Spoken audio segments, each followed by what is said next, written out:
Which two-loss team should be left out of the college football playoff ultimately? Let's say everything goes chalk. Is it Georgia, Alabama, Tennessee, or Ole Miss? So these are SEC teams that we're talking about, just SEC teams. Which one of those should be left out of the college football playoff, Caleb?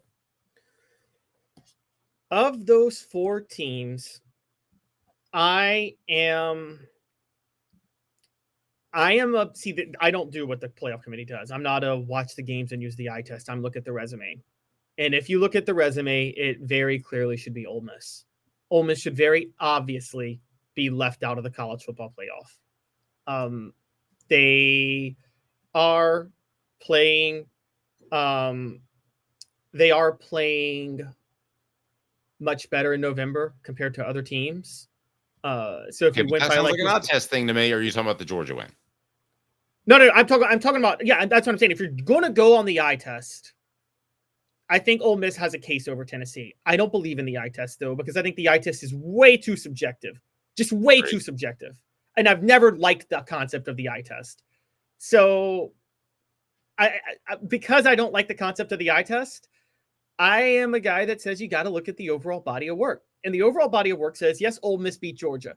I bow down. They beat the brakes off them. And that's impressive. They beat them in Mississippi. But they lost to Kentucky and they lost to LSU.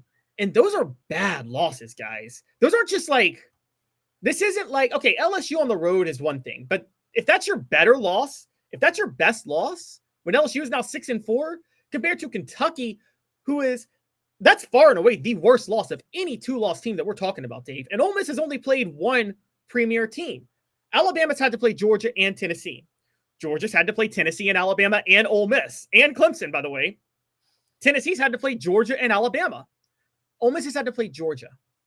That's it. They should. So honestly, they have the other schools all have two losses, and they've all played at least two games against college football playoff contenders. Ole Miss has two losses and has played one game against a college football playoff contender. I think this is very simple, actually. I think it's obviously Ole Miss. Okay, I love it when you feel strongly about something and I feel strongly about something, because I think you're dead wrong. And we'll get that on the poll question. Which team should be left out of the college football playoff? Which SEC team? Ole Miss, Alabama, Tennessee, and Georgia. Right now, Ole Miss with 77% of the vote. But I'm going to tell you right now, it's Alabama. Bank on it. Brought to you by Commercial Bank, member FDIC. Commercial Bank is your neighborhood bank. What makes us different from other banks? We understand that every customer has unique opportunities, challenges, and financial concerns. We don't expect you to fit into the same box as the next person or business. Whether it's purchasing a home, saving for your child's future, or planning for your next vacation, we're with you every step of the way to navigate life's big decisions. Commercial Bank. Life made better. All right, we didn't get this as part of our poll question. We probably should have. What is Texas's biggest win this season? I mean, I was going to get to Texas, by the way, because I wanted to play this game. But let's debate your Alabama topic first, and because you said Alabama, I need you to make the case for Alabama, and then we'll get to Texas. Okay, Alabama did beat a Georgia team that I think is pretty good, but Alabama got beat by Tennessee. So if I had to weigh the two teams in a vacuum, I would take Tennessee over Alabama. I am more of an eye test guy than you, so I will tell you that. But I'm also not one like the college basketball tournament that says you get hot at the end. So that's not a saving grace for Alabama for me, Caleb. That they're better at the end of the year, but I'm eye test first, and then I'll fall back on resume. How they finish the season is probably the last factor in my mind. So unless Texas beats Texas A&M, and this would be a moot point, as they say in PAL, if Texas beats Texas A&M, then that's fine. They've got a worthy resume. Other than that, I mean, Georgia, yes, they beat Georgia, but let me ask you this: with Alabama, why should but you could say that with Tennessee. Why should then Alabama go? Because you're saying Tennessee beat Alabama. I test call it a day, but then why should Georgia go over Alabama? They both have 2 losses, and Alabama beat Georgia. You have to throw head-to-head out the window, Dave. I know. I am ultimately doing eye test. Let me And ask you think, eye wait, test. honestly, do you honestly think, and this is, I know Tennessee beat Alabama, but if you're going by eye test down the year, do you honestly think Tennessee's looked better than Alabama this year? I mean, a Tennessee team that Kentucky was putting up a fight with them into the fourth quarter? I think it's negligible. I think it's pretty close. I think the problem is, and I want to get into this more when we have more time, is that ultimately nobody plays anybody, right?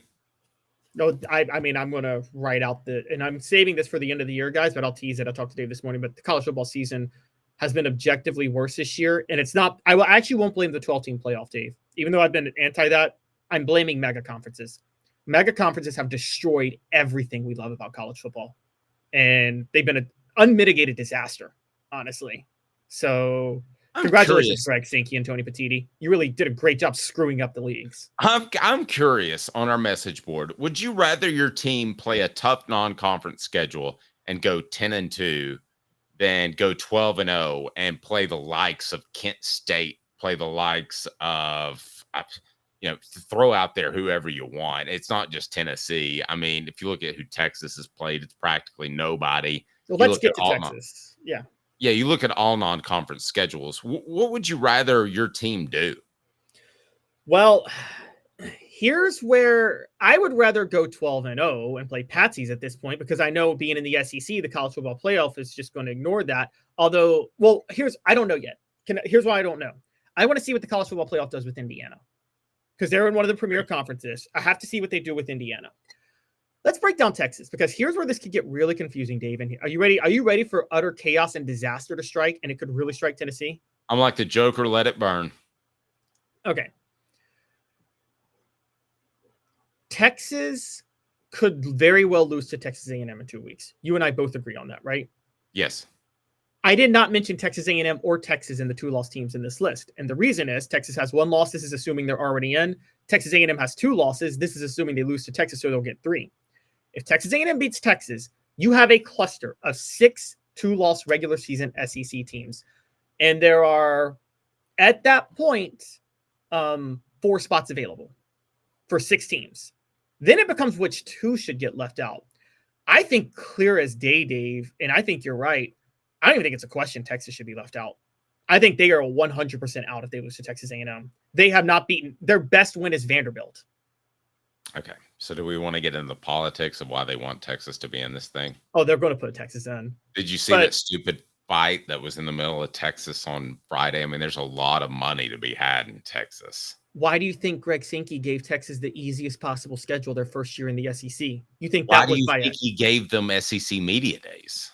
Yes. No, you're right. It made no sense to put it there, honestly, looking back. Old Rear had a drive down there. I wasn't real happy about that. And there were a lot of people I talked to that media outlets that didn't send people because they didn't think it was worth it.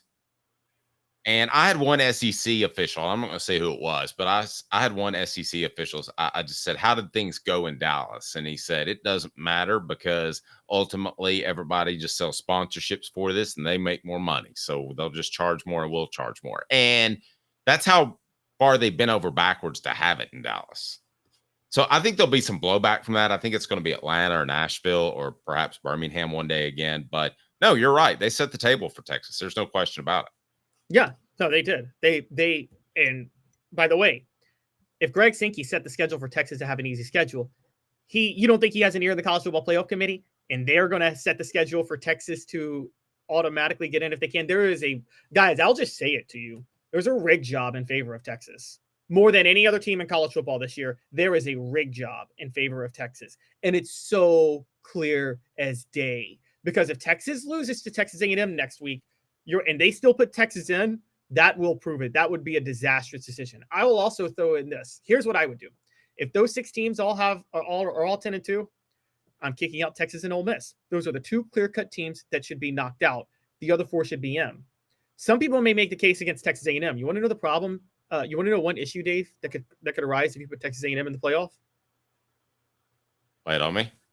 Most people think that if Notre Dame loses another game, they're out. Army or USC. Say they lose, they're 10-2. Okay, they're out. But if Texas A&M beats Texas, and you put Texas A&M in the playoff. Well, Texas A&M is 10-2. Notre Dame is 10-2. Texas A&M lost their opener to Notre Dame at home. You can't really justify putting Texas A&M in and not Notre Dame in at that point. This is a disaster waiting to happen. I think, though, I think both should be in over Texas. And look, I'll just say this. I'll just tell you this right now. BYU, if you look at the resumes of BYU and Texas, I'd put BYU in over Texas right now. Okay, I got that. I don't have a problem with BYU whatsoever. It does seem like maybe, Caleb, is it more that they're not great or they're playing consistent competition out west? Because it feels like those games are more competitive. I've always felt, I mean, they are. I think it's more just about the mediocrity of the teams. And if you gave me eye test, I would say Texas is better than BYU. I mean, on a neutral field, I actually think Texas would win 40-0. But I don't even think but the resume, I think BYU's resume is clear cut better.